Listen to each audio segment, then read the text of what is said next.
All right, everybody, what's going on? And welcome to today's edition of SWAC Talk, the show where we cover the SWAC inside and out. I am your host and tour guide, C. Wells, coming at you. And we're going to continue with our top 10 games of the 2021 season. This is part two. So I wanted to go ahead and jump in the lab and throw these together for y'all to give y'all a little bit of holiday content because I'm about to hit the road. Well, if you when you see this, I'm already on the road. I came in and dropped these, getting taking a little holiday vacation. So I wanted to drop a couple videos while I was gone, and these are the videos that I dropped. The top 10 games of 2021. Um, they not all last second games. Some are games that may have not been as exciting to some people, but they were to me. So these were games that were suggested by some of the viewers. So we're gonna go ahead and continue with this as usual. Socials still scrolling on the screen just like there was last time. Go ahead and check those out while you're there.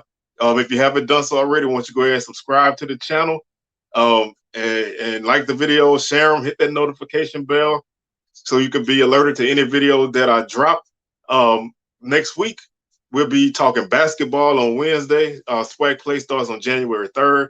So we'll go ahead and jump into basketball and we'll be all good. So let's go ahead and continue with this top 10. We're gonna cover the number 5 game right now, and that is Florida A&M defeating Alabama A&M 35-31. This was this was a game, kind of a tale of two halves type of games. Alabama A&M basically controlled this game from the start. Florida A&M had to battle back. They scored 19 points in the third quarter, holding A&M to 3 points in the third quarter to pick up this victory, and could keep their chances at an outside chance at the Eastern Division Championship still alive, and basically closing the door officially on Alabama A&M's quest to repeat as SWAC champions, coming off of the spring. But this, like I said, this was a game of two halves. The Rattlers did not play really well. Alabama A&M basically played a good 3 quarters of football, outscoring Florida A&M 28-16 before Florida A&M got caught fire in the second half. I mean, the fourth quarter. Excuse me. Um, FAMU actually scored first. Bishop Barnett caught a 19-yard pass from Rashawn McKay. That came with 12 minutes and 3 seconds to go in the first quarter, giving the Rattlers a 7-0 lead.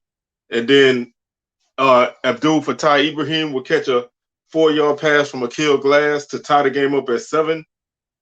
Second quarter, FAMU got a field goal from Romo Martinez from 24 yards out, giving the Rattlers a 10-7 lead. A&M would get a 79-yard fumble recovery, scoop and score, and that would give them a 14-10 lead, which was our halftime score. 12 minutes and 10 seconds to go in the third quarter. Alabama A&M got an Xavier Langford 2-yard touchdown run, extra point good. Bulldogs led 21-10 at that point. Gary Quarles, Alabama A&M, 21-yard touchdown run, giving the Bulldogs a 28-10 lead in the third quarter. That score came with 8:21. So with 8 minutes and 21 seconds left in the third quarter, Alabama A&M led by 18 points, 28-10. 6 minutes and 23 seconds to go in the third quarter. Terrell Jennings got a 12-yard touchdown run for the Rattlers. They went for 2, but they didn't get it. So that made the score 28-16. So still a 12-point lead. Bulldogs still up by double digits. And then, honestly, probably the play of the game. If you have not seen this play, then I suggest you go check it out.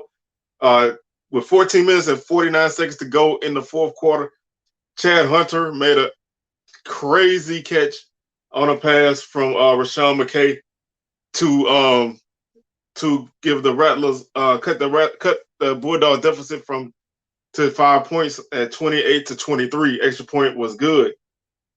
So now we sitting at a 5-point game, and everything is swirling now. FAMU defense is stepping up. The offense is coming alive.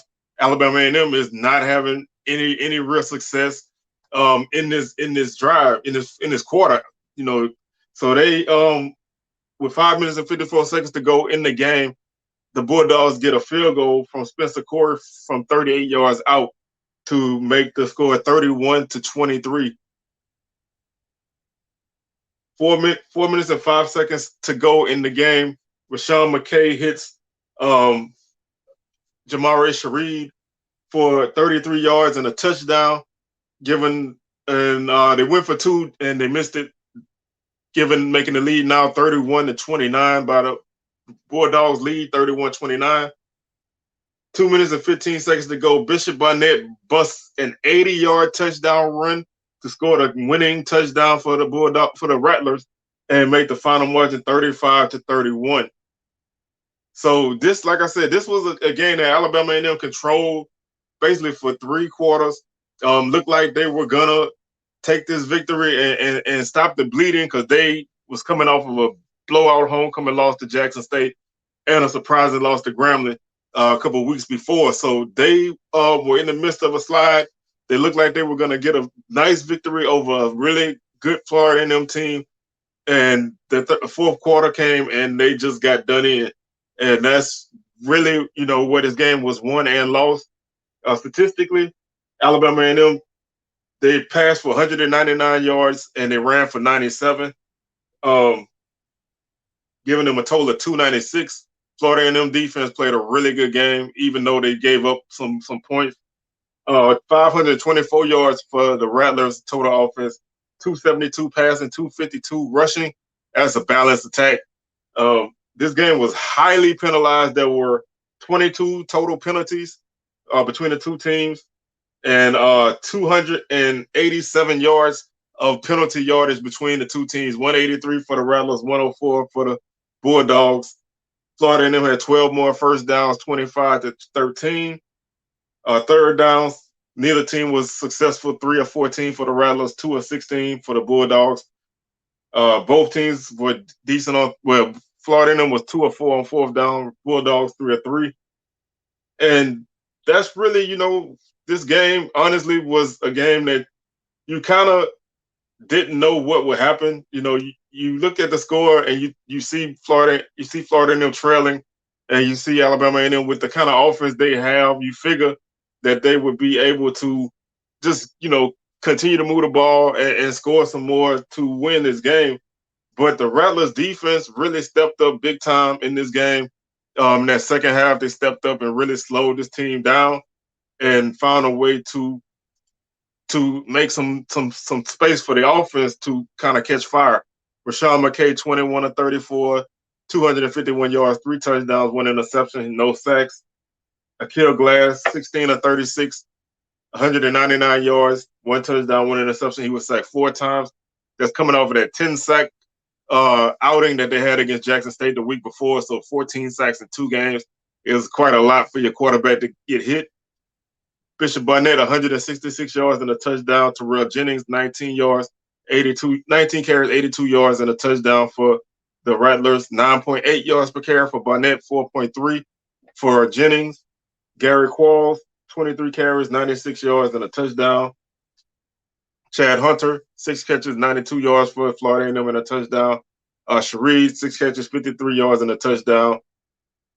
Hilaire led Alabama A&M with 4 catches for 65 yards. Defensively, Marquise Bell, 10 tackles. Gentle Hunt had 2 sacks on the night. And interception was by Javon Morgan. So this game, like I said, was a very entertaining game. It's one of those games that if you turn away from it, you probably missed a lot of the comeback by Florida A&M. And this was a game that they really needed, and they took advantage of it, and they got it. So now that brings us to our number 4 game, which is another game that has some division implications. This time, the Western Division. This almost could have possibly been a division championship game, but some things happened after that. Alcorn defeated Prairie View 31-29. This was another game that looked like it was going to get totally out of hand. The other team made a run, but this time the comeback came up short. Alcorn jumped on jump. Alcorn jumped on Prairie View in the second quarter. Prairie View actually led 6-0. They got a Trajan Spiller 44-yard pass from Jawan Pass.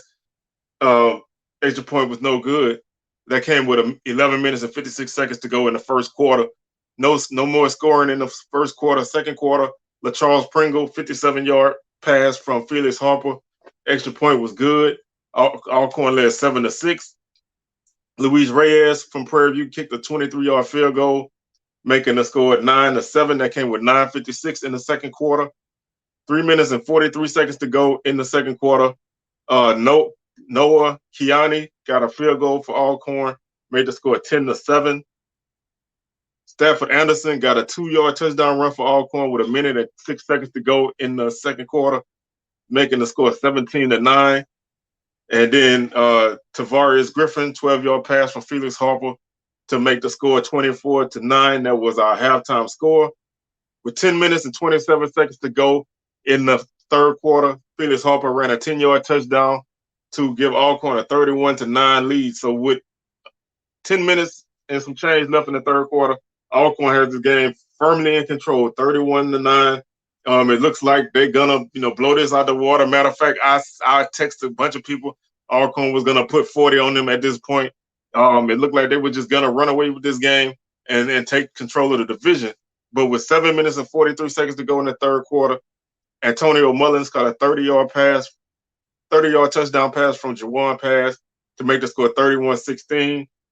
Ahmad Antoine got the Panthers back on the board with 10 minutes and 33 seconds left to go in the game with a 3-yard touchdown run, extra point good, 31-23.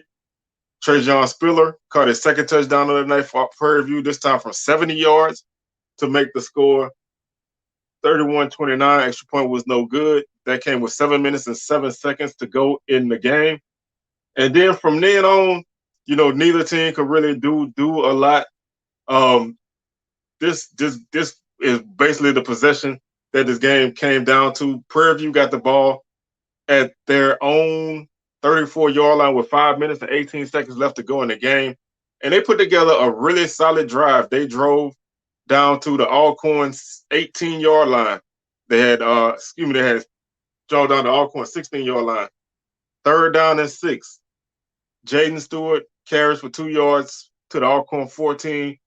He fumbles. It was a forced fumble by Jaden Barfield, recovered by Jaden Barfield at the Alcorn 14. And that came with 18 seconds left in the game. So Prairie View went on a tremendous drive, had opportunity to either set up a game-winning field goal or score a game-winning touchdown. They fumble at the Alcorn's 14-yard line. Alcorn recovers, and they run out the clock with one play, and they win 31-29. So, like I said, this was a game that Alcorn had under control. Prairie View started to make a run, and they had the opportunity to win this game as they made a huge drive. Like I said, they took 5 minutes off the clock with this drive. So they basically made it to where either they score and win or they don't score and lose. So they weren't going to give Alcorn much time to score if Prairie View had scored and gave Alcorn the ball back. But unfortunately, fumble happened. Alcorn gets the ball, runs clock out. Crazy game, entertaining game. One of these games that you really like. Again, you can't check out. A lot of these games this year are games that if you turn it off, you probably missed a lot of it. There's a couple games on this list that I did the same thing to. Turn it off, games out of control, turn it off, and then all of a sudden you see a battle taking place. Prairie View basically statistically won this game. I know statistics don't win games, but statistically they won it. They had 499 yards of offense to 383 for Alcorn.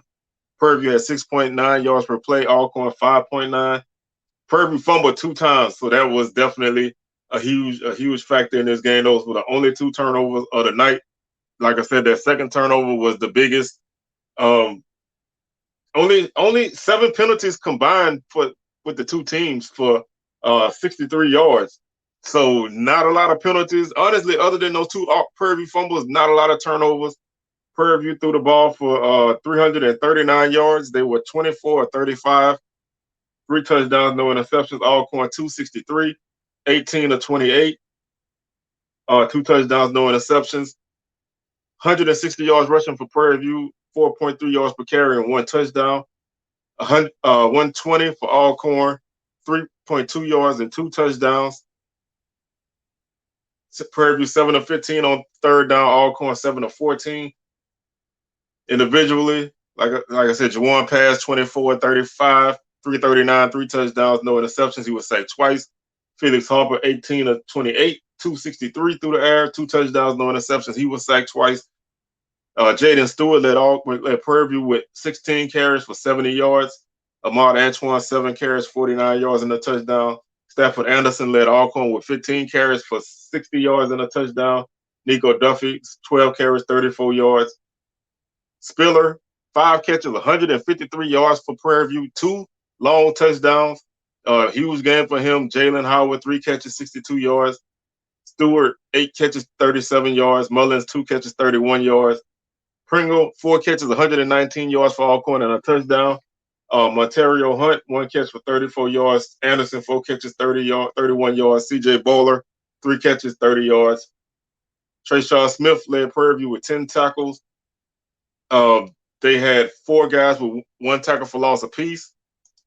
Troy James had 1 sack, along with Jesse Evans and Rashad Powell, who each had a half a sack apiece. Alcorn was led in tackles by Nichelle Haran with 12 tackles for loss. Malcolm McGee led the team with 1.5 tackles for loss, and McGee and Wren each had a sack. Wren and Barfield had forced fumbles, and they each recovered the fumbles that they forced. So this was a great game, and like I said, I'm gonna put together a playlist of these games. So if you want to go back and watch it, you can watch it. You can see how Prairie View made that late run and had a heartbreaking end to the game. So that's our number 4 game. Our number 3 game, we're gonna stay with Alcorn, and you'll see Alcorn on this list quite a bit these last few games. They played some entertaining football games this season. This game, Southern and Alcorn, 38-35, came down to the end. Alcorn and Southern, they went neck and neck. The biggest lead of the game was 7 points at all times. The teams traded touchdowns back and forth. This was an entertaining game to watch. This was a game that defensively, the defenses didn't really play well. They made the stops that they needed, but they could not stop the offenses on a consistent basis. And it ultimately came down to Southern with the ball last. But Southern scored first when Gerard Sims ran a 1-yard touchdown with 6 minutes and 54 seconds left in the first quarter. Southern led 7-0. Alcorn, Tavares Griffin, 27-yard pass from Felix Harper, ties the game up at 7. That came with 12 minutes and 3 seconds to go in the second quarter. 2:35 in the second quarter. Gerard Sims, 3-yard touchdown run to make the score 14-7.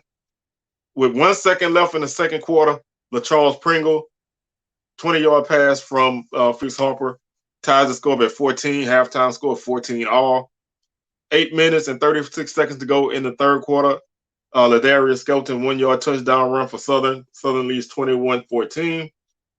4 minutes and 53 seconds to go in the third quarter. CJ Bowler, 39-yard catch from Felix Harper, 21-21. Fourth quarter, 14 minutes and 57 seconds to go. Gerard Sims scores a 3-yard touchdown run for the Jaguars to make the score 28-21. Nico Duffy scores for Alcorn from 7 yards out with 11 minutes and 50 seconds to go in the game. Extra point was no good, 28-27. Southern leads at that point. Southern gets a Marquise McLean 18-yard pass from Bubba McDaniel, making the score 35-27. CJ Bowler catches his second touchdown for the Braves, this time from 14 yards out. Nico Duffy catches the 2-point conversion. We're back tied, this time at 35. And with that score came with a minute left in the game, and with 1 second to go, Southern scores the game-winning field goal. Luke Jackson kicks the game-winning field goal from 47 yards out to give Southern the 38-35 victory. Alcorn gave Southern the ball at Southern's own 35-yard line. Southern marched down the field and got themselves in the field goal position to kick the game-winning field goal. This, like I said, this was a game that defensively, the defenses just were there. You know, they didn't really make a lot of plays. Both teams moved the ball fairly well. Both teams, you know, they found success in different ways. Alcorn ran the ball very well. They hit Southern for 241 on the ground. Felix Harper had a great night running the ball for them. 6.3 yards per carry for Alcorn, 1 touchdown. Southern 194 yards rushing, 3.6 yards per carry, 4 touchdowns. 206 passing for Alcorn, 13 of 26, 4 touchdowns, no interceptions. Southern 258 yards through the air, 20 of 34. 1 touchdown, no interceptions. Total offense, Southern 452 yards, 88 plays, 5.1 yard per play. They had 1 fumble, they didn't lose it. Alcorn fumbled 3 times and lost both. Lost 2 of those. 447 yards of offense for Alcorn. On 64 plays, they had 7 yards per play. 5 of 10 on third down for Alcorn. Southern was 14 of 20 on third down. 0 for 1 on fourth down for Southern. 2 or 3 for Alcorn on fourth downs. No sack. Southern had 1 sack. Alcorn none. Like I said, this was a game that was the defense is just, you know, they just really did not make a lot of noise. 14 combined penalties for the game.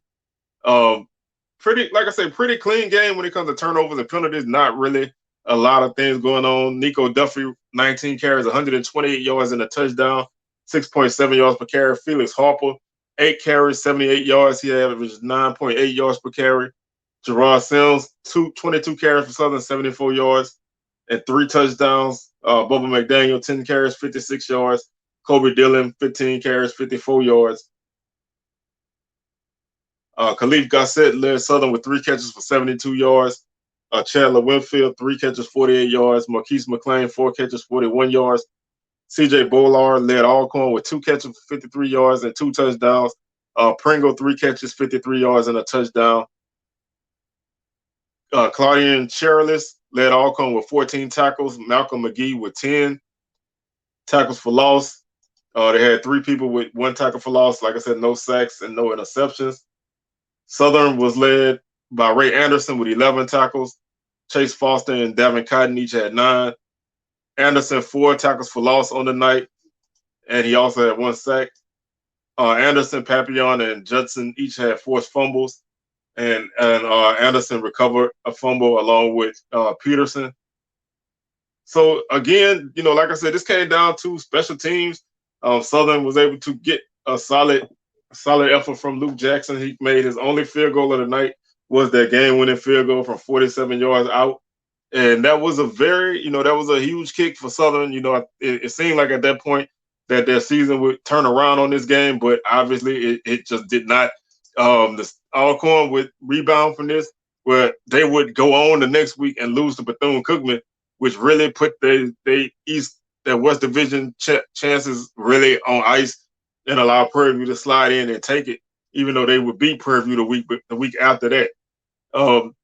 Alcorn came in, you know, they played an entertaining brand of football all year. A lot of games they played were really close, and we're going to see Alcorn again on this list. The next game that I have, and, you know, some people probably are going to look at me crazy for having this game above the Southern Alcorn game because that game came down to a last-second field goal. But this was a game that obviously, again, if I had to say it, the defenses could have stayed at home. Nobody really made any real stops in this game. This was 2 offenses that were very explosive. Like going into the game, this was a low-key quarterback battle. Akil Glass, the veteran, big-time senior quarterback against freshman Andrew Body. And, you know, this game didn't disappoint. I mean, you know, neither defense could have any answer. Akil Glass, 462 yards. That's a single game passing record. So he did that. Again, you know, this was, like I said, this was a game that defenses just were there. You know what I mean? I almost was like 7-on-7. Texas Southern scored first. Jonathan Giles caught a 32-yard pass from Andrew Body. Extra point good, 7-0. A&M field goal from Spencer Corey from 41 yards out, 7-3. Texas Southern led at that point. Texas Southern would score again. Ladarius Owens would run a 53-yard touchdown, 14-3. They led at that point with 2 minutes and 27 seconds to go in the first quarter. Corey got, Gary Qualls, a 1-yard touchdown run for A&M to make the score 14-10. That came with no time left in the first quarter. Second quarter, Derek Morton will catch a 38-yard pass from Andrew Body to make the score 21-10. 14 minutes and 18 seconds to go in the second quarter. 12 minutes and 4 seconds to go in the second quarter. Odu Hilaire, 17-yard pass from Glass. Halftime score 21-17. Third quarter is when the fireworks started to happen. 12 minutes to go in the third quarter.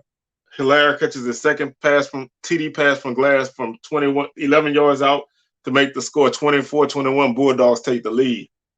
Jonathan Giles will catch a 44-yard pass from Andrew Body. That's his second touchdown of the night to give Texas Southern the lead again at 28-24.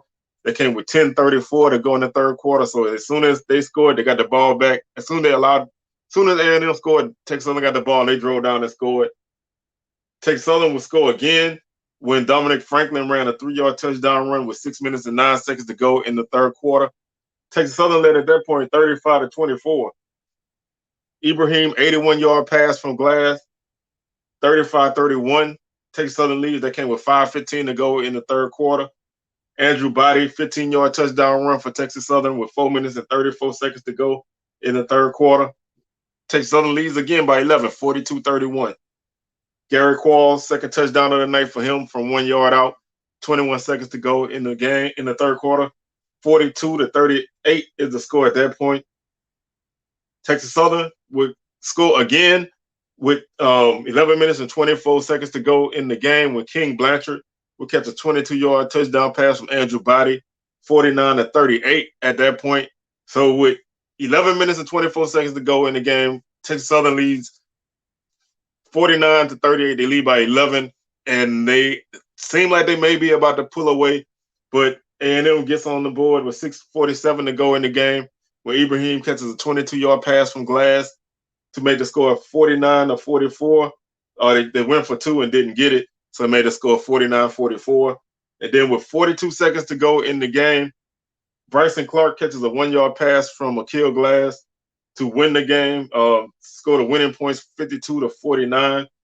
That came at the end of a 13-play, 70-yard drive that took 4 minutes and 10 seconds off of the clock. So Texas Southern could not score after Alabama A&M scored their first touchdown of the fourth quarter, and then A&M got the ball and marched down the field and scored the touchdown. And then obviously Texas Southern was not able to do anything with the ball at the end. So this was, like I said, this was a game that defense just was not there. The offenses put on a show. Both offenses really put on a show. And this is the kind of game that if you love offense, then this is what you like. If you like defense, then you probably pulling your hair out your head. 199 yards rushing for Alabama A&M, 4.5 yards per carry, 2 touchdowns. 270 on the ground for Texas Southern, 8.2 yards per carry, 3 touchdowns. 062 through the air for A&M, 33 of 52, 5 touchdowns, no interceptions. 299 for Texas Southern, 13 of 25, 4 touchdowns, no interceptions. 661 yards for the Bulldogs, 96 plays, 6.9 yards per play, no fumbles. There were no turnovers in this game. That really lets you know that these defenses just could not make a play. Both teams scored, a ton of points, and neither team could get a turnover. Alabama A&M had 12 penalties for 86 yards. Texas Southern 569 yards of offense on 58 plays, 9.8 yards per play. No fumbles for them. 7 penalties for 45 yards. 8 of 17 on third down for Alabama A&M. 5 of 11 for Texas Southern. Bulldogs 3 of 4 on fourth down. Texas Southern 0 for 1. Texas Southern had 2 sacks on the night. A&M had none. Individually, like I said, Glass, 462, 5 touchdowns, no interceptions. Body, 299, 4 touchdowns, no interceptions, no sacks. Gary Quarles carried the ball 35 times for Alabama A&M for 162 yards and 2 touchdowns. The rest of the team combined for 9 carries. So Gary Quarles was the workhorse in this one. Ladarius Owens, 12 carries, 179 yards and a touchdown. Body, 8 carries, 54 yards and a touchdown. Ibrahim, 8 catches, 176 yards, 2 touchdowns. Hilaire, 12 catches, 122 yards and 2 touchdowns. Quarles, 4 catches, 80 yards. Jonathan Giles led Texas Southern with 5 catches for 96 yards and 2 touchdowns. Keelan Davis, 3 catches, 89 yards. And, the defensive guys were out there. I don't really feel a need to go through their stats. No offense to anybody that played defense in that game, but this game was an offensive explosion. And like I said, this was a low-key offensive shootout going into this game, and it ended up being exactly what we thought it would be. And this was 2 offenses that were very high-powered. We knew Alabama A&M had it in them. Texas Southern came from out of nowhere this year with that offense, and they will ultimately have a top 2 offense in the league in certain stats. So this was a very good game if you like offense. Like I said, if you like defense, then it's just not for you. But that's what makes this game my number 2 game. It was just an offensive explosion, and it basically came down to the end. So this was a game between 2 teams who really didn't have a lot left to play for, but they went out and did it and balled out on offense. And that leads us to our final game of the night, number 1, Alcorn 39, Pine Bluff 38. This is a game that if you watched it like I did, you turned it off when Pine Bluff jumped up on Alcorn. And that's a lesson. I know better, man. I really should stop doing that. But, you're watching the game. It's not that interesting. The other one team blowing the other team out. You kind of lose focus. You turn to something else. And then, you go on Facebook or whatever, and you see I know they're not about to lose this game. And then you get curious and you flip over and you see that the other team has come all the way back and won. This game came down to a couple bad decisions by Pine Bluff on offense. As far as the coaching goes, they didn't kick a field goal in the red zone at one point. Alcorn scored off of that drive. They just, they unraveled. In this game, I feel like this game broke Pine Bluff. I don't know what kind of season they would have had if they'd have won this game, but I feel like after they lost this game, they went in a tailspin that they just could not get out of. And this game was basically what Alcorn season was. The defense was not as good as it normally is. The offense was, inconsistent at times, but they were still explosive when they needed to be. But this game was a game that was, again, one team dominate first half, other team make the comeback. Kier Crossley scored Pine Bluff's first points with 12 minutes and 51 seconds left in the first quarter with a 12-yard touchdown run. Pine Bluff led 7-0. 11 minutes and 36 seconds left in the first quarter. Zion Farmer, 32-yard interception for Pine Bluff. Return for touchdown, pick 6, 14-0. Zach Pizniska, 45-yard field goal for Pine Bluff. 7 minutes and 35 seconds to go, 17-0. So before you even get comfortable in your seat, Pine Bluff is leading 17-0. And at this point, it's really looking like Alcorn just going to get ran on out this stadium. But Charles Pringle catches a 26-yard pass from Felix Harper with 6 minutes and 2 seconds to go in the first quarter to make the score 17-7. Skylar Perry would connect with Josh Wilkes for 35 yards and a touchdown with 1 minute and 11 seconds to go left to go in the first quarter. The extra point was blocked 23-7 at that point at the end of one. And just like they had, 30 total points in the first quarter, there was only one field goal scored in the second quarter. With 5 minutes and 3 seconds to go, Pine Bluff got a 37-yard field goal to make the halftime score 26-7. 8 minutes and 38 seconds to go in the third quarter. Nico Duffy gets Alcorn on the board again to make the score 26-13. The extra point was no good. 5 minutes and 37 seconds left in the third quarter.